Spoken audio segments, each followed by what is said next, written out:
اور میرے نبی پاک نے فرمایا گناہگار مومن بھی جب دعا کے لیے ہاتھ اٹھاتا ہے تو اللہ فرماتا ہے فرشتوں اسے خالی نہ لوٹانا، مجھے شرم آتی ہے اسے خالی، پر تو اٹھاتا ہی نہیں، تو اسے مناتا ہی نہیں، تو کبھی لپٹا ہی نہیں، تو نے کبھی کہا ہی نہیں کہ یا اللہ آ میں تجھے لے جاؤں حضرت سعد بن ابی وقاص کے پاس۔ قادسیہ کی جنگ ہو رہی تھی، کافر بلا رہا تھا آؤ اگر کوئی ہے تو آؤ آؤ مقابلے میں۔ حضرت سعد بن ابی وقاص نے گھوڑے دوڑا دیے، دشت تو دشت ہیں صحرا بھی نہ چھوڑے ہم نے، بحر ظلمات میں دوڑا دیے گھوڑے ہم نے۔ حضرت سعد بن ابی وقاص نے گھوڑے دوڑائے، آگے دریا آ گیا، کوئی پل نہیں کوئی شے نہیں، اسلام کی عزت کا سوال ہے۔ حضرت سعد بن ابی وقاص نے ہاتھ اٹھائے اور کہا اے اللہ اگر تو موسیٰ کی نافرمان قوم کو رستہ دے سکتا ہے تو تو ہمارے دلوں کو جانتا ہے، ہم تو اپنے رسول کے فرما بردار غلام ہیں۔ آنا مہربانی کر کی اگر تو نے دل مسلم کی دل جوئی نہیں تو ہمیں تانا دیں گے بت کے مسلم کا خدا کوئی نہیں۔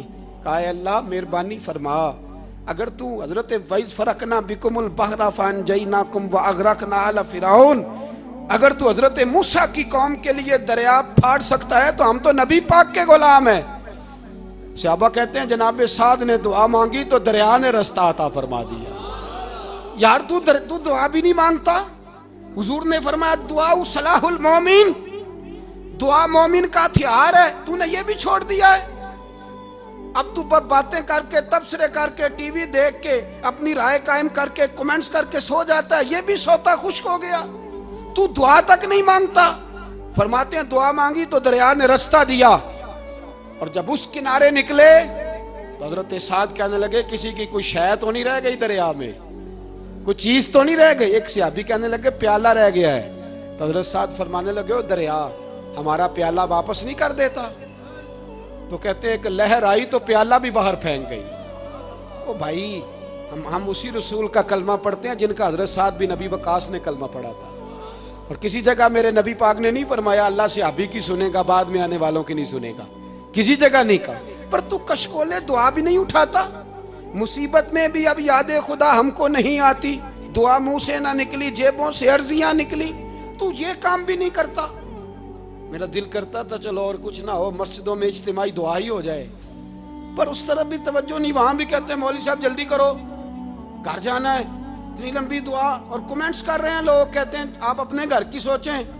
میرے بھائی دعا، صلاح الدین ایوبی فلسطین کی جنگ لڑ رہے تھے، خبر آئی کہ عیسائیوں کا ایک بحری بیڑا بحری جہاز اسلحہ لے کے آ رہا ہے، نیزے ہیں تلواریں ہیں تیر ہیں۔ صلاح الدین ایک بزرگ تھے ان سے ملے تو کہنے لگے بابا جی آپ بھی دعا کرو، میں بھی دعا کرتا ہوں، مسلمانوں کے پاس پہلے اسلحہ نہیں، عیسائیوں نے اور منگا لیا ہے، کہیں ایسا نہ ہو مسلمانوں کے خلاف اتنا اسلحہ استعمال ہو۔ یہ بات کہی، بابا جی کو دعا کا کہا، خود مسجد اقصیٰ میں ساری رات روتے رہے۔ صلاح الدین ساری رات، ہمارا حکمران جسے ربنا آتنا فی الدنیا پوری نہیں پڑھنی آتی، اور اب تو ایسے پیر آ گئے ہیں میدان میں جو سورہ فاتحہ سیدھی نہیں سنا سکتے الا ماشاءاللہ۔ ساری رات صلاح الدین ایوبی روتے رہے۔ وہ بزرگ کہتے ہیں میں بھی کونے میں تھا، پر جس درد سے اس نے دعا مانگی میں نہیں مانگ سکا۔ سویرے خبر آئی کہ دشمن کا وہ بحری بیڑا جو اسلحہ لے کے آ رہا تھا دریا میں غرق ہو گیا ہے۔ صبح خبر آئی تو وہ شخص ایک آگے بابا جی سے کہنے لگا بابا جی وہ بحری بیڑا دریا میں غرق ہو گیا، تو بابا جی رو پڑے، کہنے لگے دریا میں غرق نہیں ہوا، صلاح الدین ایوبی کی آنسوؤں میں غرق ہو گیا ہے، اس کے آنسوؤں میں غرق ہو گیا ہے، اس نے رب سے دعا ہی ایسی مانگی اس کے آنسوؤں میں۔ تو دعا بھی نہیں مانگتا میرے بھائی مسلمانوں کے لیے، تو دعا بھی نہیں مانگتا۔ امام حسین میدان کربلا میں تھے، ایک راوی کہتا ہے 3 دن پانی بند رہا ہے، روٹی بند رہی ہے، پر قرآن پاک کی تلاوت 1 منٹ کے لیے بھی بند نہیں ہوئی، دعا اور التجا 1 منٹ کے لیے بھی بند۔ حسین کے خیمے سے یہ آواز بار بار آتی رہی یا اللہ استقامت بھی دے اور صبر بھی عطا فرما۔ دعا کا رستہ بند، تلاوت بند نہیں ہوئی، اللہ کی بارگاہ میں سجدے بند نہیں ہوئے، تو چھوڑ گیا ہے، تو دعا تک نہیں مانگتا۔ دعا تو انقلاب برپا کر دیتی ہے، دعا تو حالات بدل دیتی ہے۔ دعا تو تبدیلی لے آتی ہے. کوئی بیٹھا ہوا مجھے دور دعا دیتا ہے, بس دعا دیتا, فقط دعا دیتا ہے. کوئی بیٹھا ہوا مجھے دور دعا دیتا ہے, میں ڈوبتا ہوں پر سمندر اچھال دیتا ہے. او بھائی تو دعا بھی چھوڑ گیا. پہلی بات آپ کی خدمت میں یہ ہے کہ جاگیں, مسلمان بنیں. دوسرا کچھ نہیں کر سکتے تو دعا تو کر سکتے ہیں نا. دعا کا رستہ اپنائیں. اور پھر میرے نبی پاک علیہ السلام نے 2 باتیں فرمائی, کان کھول کے سن لینا. 2 باتیں حضور نے فرمایا ایک وقت آئے گا کہ میری امت کے خلاف کافر ایک دوسرے کو آوازیں دیں گے, آؤ مسلمانوں کو ماریں, آؤ مسلمانوں. تو صحابہ نے کہا یا رسول اللہ کیوں, ہم تھوڑے ہو جائیں گے؟ فرمایا نہیں, تم بہت زیادہ ہوں گے. 56 اسلامی ملک ہیں دنیا میں. کتنے بول کے بتانا ہے؟ اتنا سا برما ہے. کسی غیر مسلم کا کتا مر جائے تو یہ چیخ پڑتے ہیں, اور یہاں کہتی ہے اقوام متحدہ کہ جی وہ ہمیں داخل نہیں ہونے دے رہے. تو بند کرو پھر سلامتی کونسل, تحلیل کر دو, اقوام متحدہ ختم کرو. اگر تمہاری کو سنتا نہیں تو بنائی کیا ہے؟ صرف مسلمانوں کو پریشرائز کرنے کے لیے. اور ہمارے مسلمان بھیک مانگتے پھرتے ہیں, کہتا ہے کہا ہے ہم نے اقوام متحدہ سے. اب تم اپنے لیے کافر سے بھیک مانگو گے, کافر سے بھیک مانگو گے؟ میرے عزیز نبی پاک علیہ السلام نے فرمایا کافر ایک دوسرے کو بلائیں گے مسلمانوں کو مارے. یا رسول اللہ ہم تھوڑے ہوں گے. فرمایا بہت زیادہ ہوں گے. تو حضور کیا ہوگا؟ فرمایا تمہیں وہن ہو جائے گا. یا رسول اللہ وہ کیا ہے؟ فرمایا دنیا سے پیار ہو جائے گا, مرنے کو دل نہیں کرے گا. دنیا سے اور مرنے کو. اس وقت سمجھ لینا کافر تم پہ حاوی ہے. میں اپنا اندازہ کروں, آپ اپنا کریں. مجھے دولت سے کتنا پیار ہے اور آپ کو کتنا پیار ہے.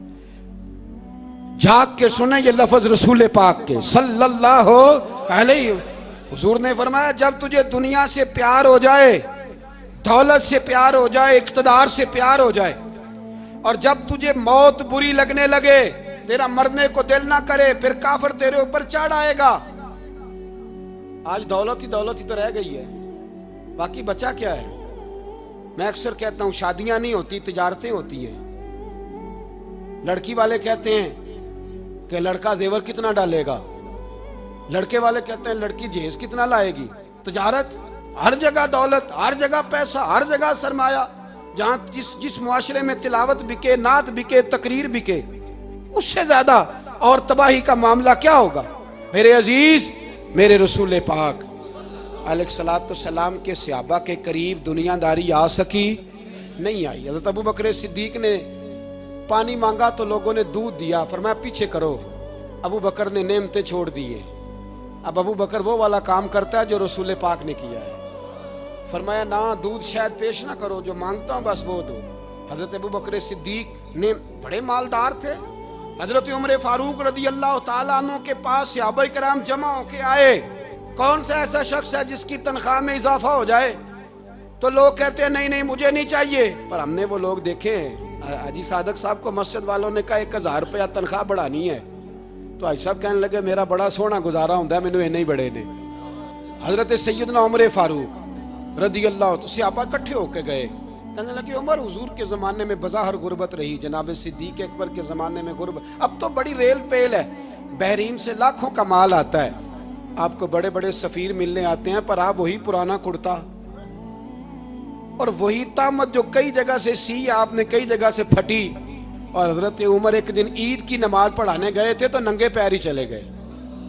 لوگوں نے کہا جوتا, فرمایا ٹوٹ گیا تھا یار, پہننے کے قابل نہیں تھا.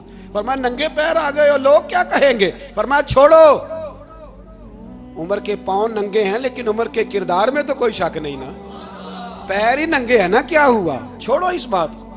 کوئی پیار نہیں دنیا داری سے, دولت سے, کوئی چکر ہی نہیں.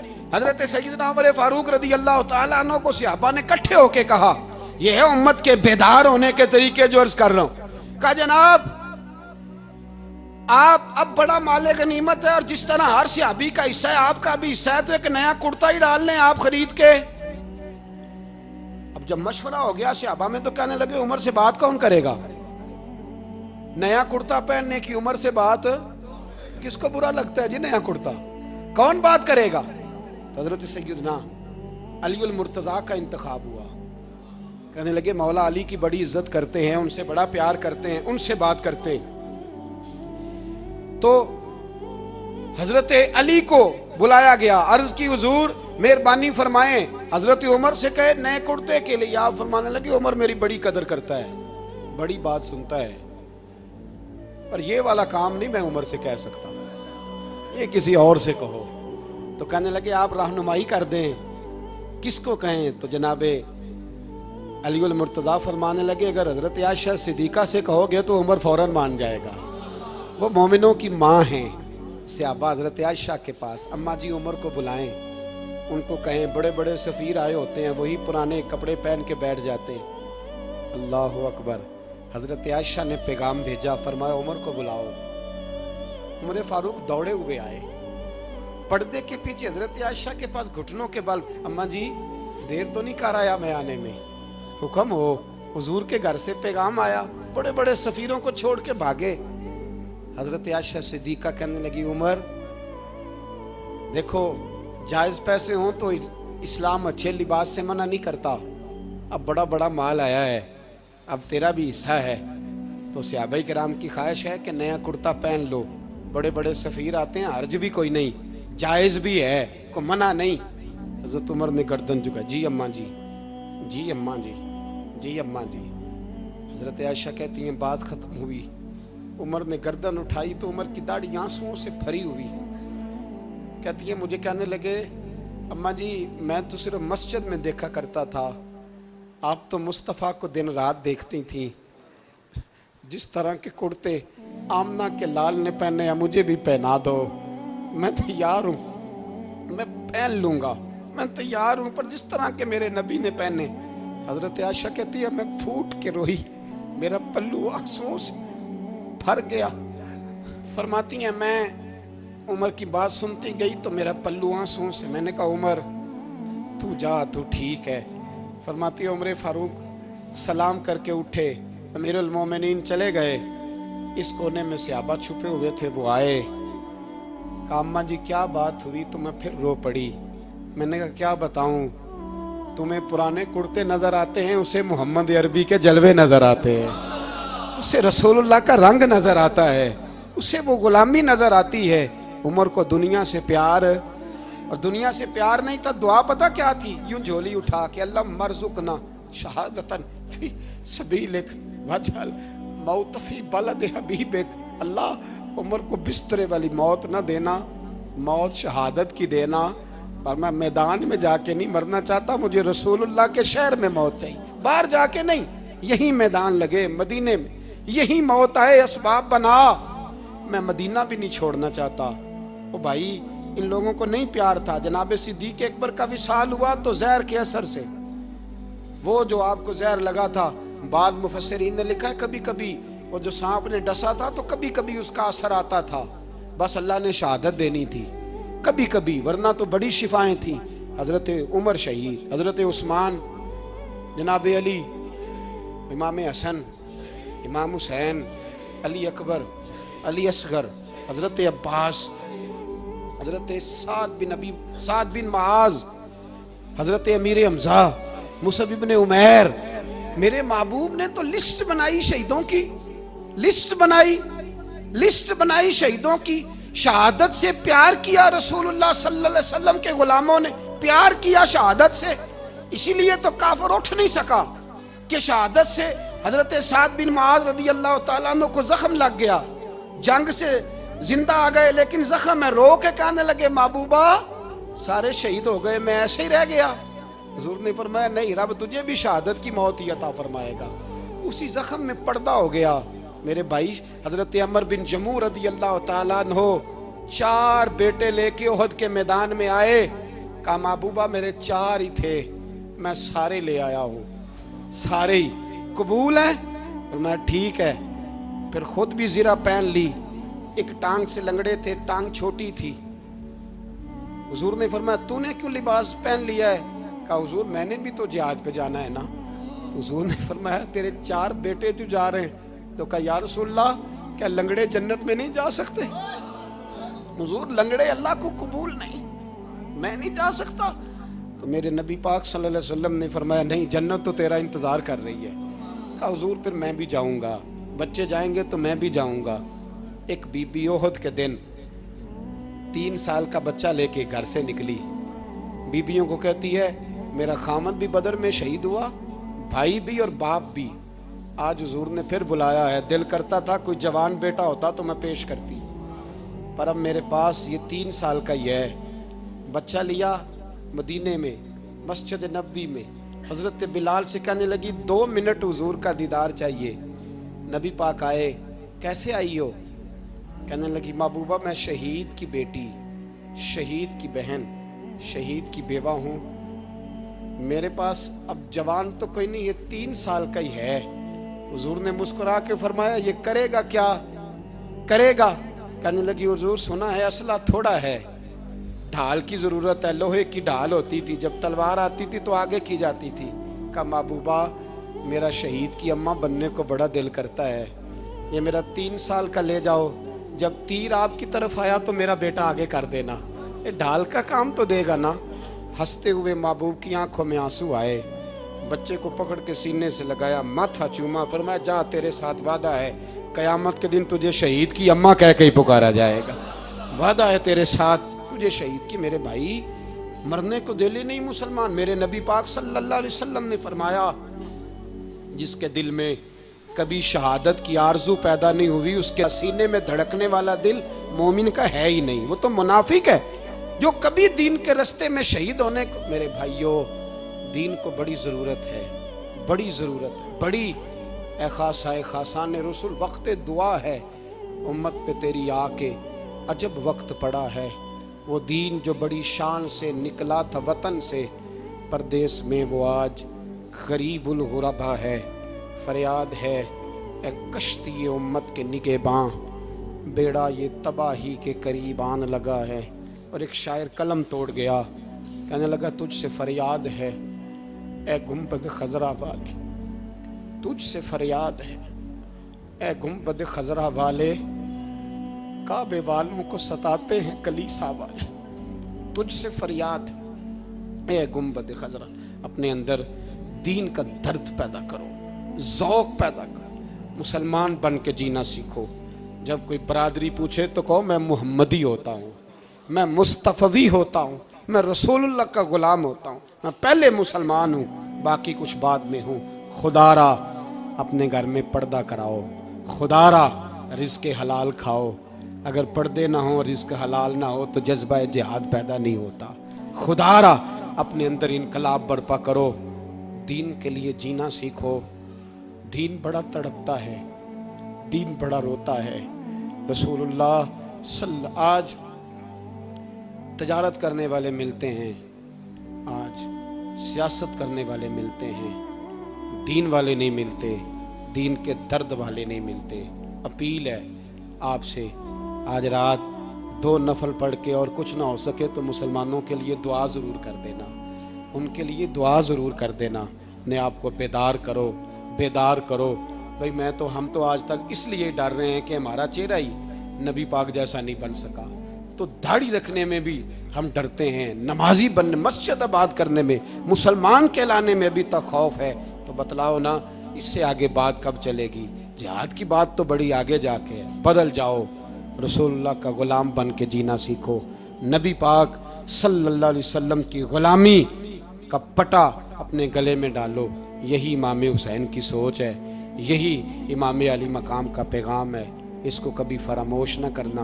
امام حسین ہمیں بتا گئے سارا کچھ لٹ جائے پر دین کے اندر کوئی نقص واقعہ نہ ہونے پائے، کوئی شرابی، کوئی بے ایمان، کوئی لٹیرا کبھی اس کے سپورٹر نہ بننا۔ ہمیشہ وہ کسی شاعر نے کہا تھا ہم سے نہ رقم ہوں گے قصیدے یزید کے، کسی نے کہا کسی ظالم نے میری سپورٹ کر، میری بات کر، تو اس نے کہا ہم سے نہ رقم ہوں گے قصیدے یزید کے، کیونکہ ہم لوگ تو حسین کے سیرت نگار ہیں، ہم لوگ تو حسین کے سیرت نگار ہیں۔ یہ محرم کے جو دن ہے یہ انقلاب کے دن ہے، رونے پیٹنے کے نہیں، انقلاب کے دن، جذبوں کی بیداری کے دن، ظلم کی آنکھوں میں آنکھیں ڈالنے کا جذبہ پیدا کرنے کے دن۔ اس کو اسی رنگ میں لو۔ اے خالق کائنات، اپنے محبوب کی امت پہ رحم فرما اور اپنے فضل سے ہمیں دلوں میں جذبہ جہاد اور شوق شہادت عطا فرما. آخر دعوانا ان الحمد. 2 منٹ کے